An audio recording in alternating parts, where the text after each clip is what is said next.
Pemprov DKI Jakarta resmi membuka 5 taman kota yang beroperasi tanpa batas waktu alias 24 jam pertengahan Mei lalu. Tujuannya memaksimalkan fungsi ruang terbuka hijau atau RTH sebagai tempat yang mendukung kegiatan masyarakat pada pagi, siang, hingga malam hari. Tapi benarkah warga ibu kota butuh taman 24 jam?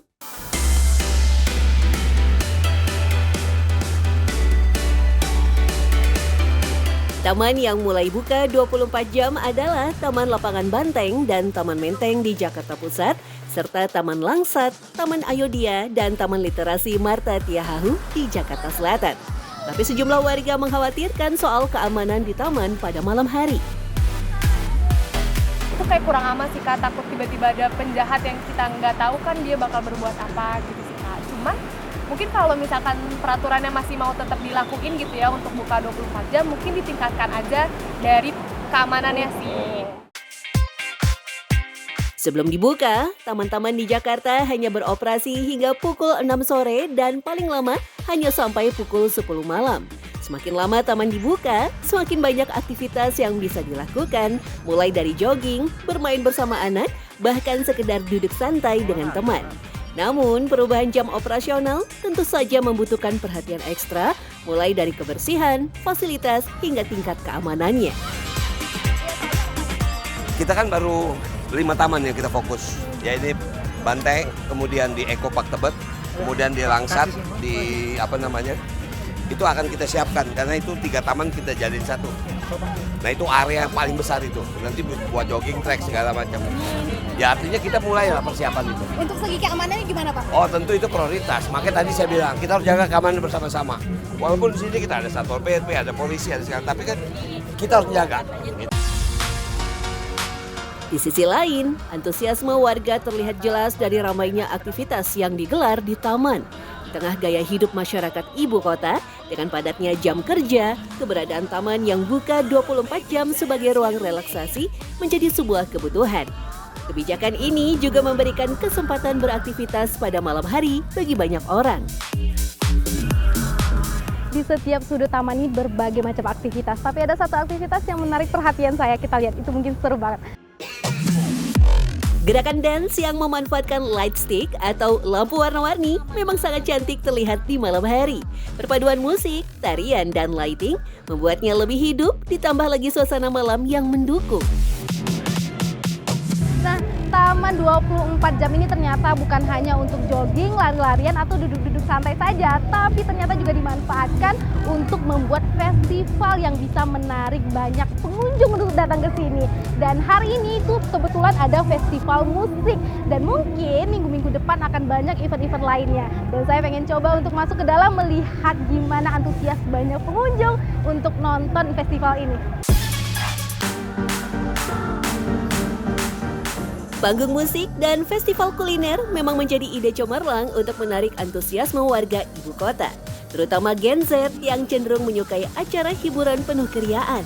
Berbagai fasilitas seperti vending machine dan food truck disediakan agar warga bisa beraktivitas di dalam taman tanpa perlu keluar membeli makan dan minum. Di taman 24 jam ini nggak usah khawatir kalau misalnya perut kita keroncongan, karena di sepanjang pinggiran taman ini tuh banyak banget yang jualan, mulai dari jajanan tradisional sampai jajanan kekinian. Nanti saya mau jalan keliling di sini dan cobain semua jajanan-jajanannya di sini.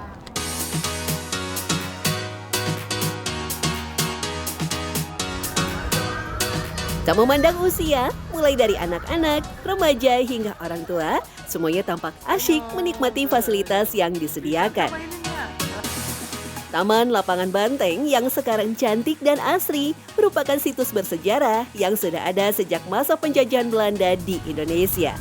Dulunya terkenal dengan nama Waterloo Plain, dibangun sebagai simbol kemenangan Belanda di Perang Waterloo, Belgia pada 1815. Taman yang identik dengan air mancur ini sempat dijuluki Taman Lapangan Singa karena terdapat patung singa di bagian tengahnya.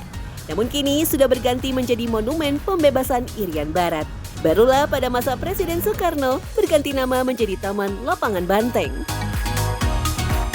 Jadi merupakan taman yang dibuat oleh pemerintah kolonial Belanda, kemudian sempat berubah menjadi area terminal.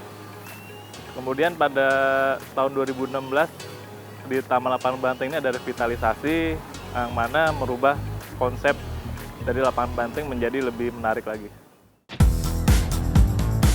Sejak diresmikan, jumlah pengunjung meningkat hampir 2 kali lipat, yakni dari 500 menjadi 900 orang per harinya. Saya pun penasaran dengan pengunjung yang tampak menikmati taman yang berjarak tak sampai 1 km dari Monas ini. Dan kalau kakaknya sendiri gimana soal taman ini buka 24 jam? Setuju banget sih, soalnya kan kalau penghijauan sekarang kalau gelap agak mengurangi penglihatan ya. Terus juga kalau lagi olahraga gelap, kadang juga keamanannya kurang ya. Kalau sekarang kan udah terang, keamanan juga terjaga juga. Terus ada suasana malam juga udah banyak lighting yang sangat nyaman lah suasananya, jadi bikin stres tuh hilang gitu. Tak puas mengunjungi Taman Banteng, saya mendatangi taman yang diberi nama Pahlawan Nasional Christina Marta Tiahahu di kawasan Blok M, Jakarta Selatan. Taman ini terkenal dengan nama Taman Literasi. Tidak hanya untuk tempat bersantai, ternyata ada satu taman di Jakarta yang punya fasilitas unik. Ya, sesuai dengan namanya, literasi. Yakni ada ruang baca atau buku-buku yang bisa menambah pengetahuan. Jadi saya mau masuk, tapi sepertinya sebelum masuk harus buka sepatu dulu. Khusus untuk taman yang menawarkan pengalaman membaca ini, warga umumnya senang setelah tahu Taman Literasi dibuka tanpa batas waktu alias 24 jam. Selain memiliki koleksi buku pelajaran, buku agama, dan buku fiksi, komik, atau buku bergambar, juga banyak tersedia di Taman Literasi. Tanpa membayar sepeser pun, ruang baca di Taman Literasi bisa dinikmati siapapun, asalkan mengikuti aturan. Nah, 2 taman sudah saya kunjungi. Keduanya memberi kesan berbeda. Yang satu sebagai ruang gerak dan berekspresi, sedang yang satu lagi ruang literasi. Lalu sebenarnya, seberapa penting taman bagi manusia? Taman diyakini menurunkan konflik dalam masyarakat. Di banyak negara seperti Belanda dan Kanada, taman menjadi tempat healing dan relaksasi. Taman mendorong orang untuk bergerak seperti berjalan kaki, bersepeda, atau hanya sekedar duduk sambil menghirup udara segar. Terlebih, lingkungan hijau bisa menurunkan kadar stres dan meningkatkan mood atau suasana hati. Karenanya, keberadaan taman 24 jam sangat bermanfaat bagi warga ibu kota.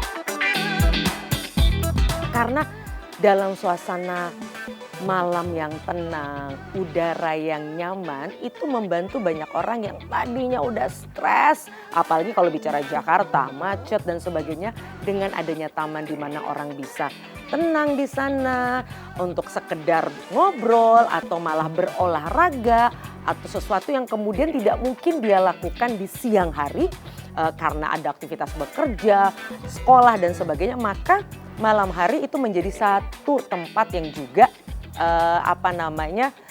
mudah dan murah karena taman gratis dan mudah diakses oleh siapapun. Studi menunjukkan anak-anak yang sering ke ruang hijau memiliki performa akademik yang lebih baik dibanding yang tidak, karena alam dapat meningkatkan fungsi kognitif dan konsentrasi. Udara segar dari pepohonan juga dapat meningkatkan kesehatan jantung dan mendukung sistem kekebalan tubuh.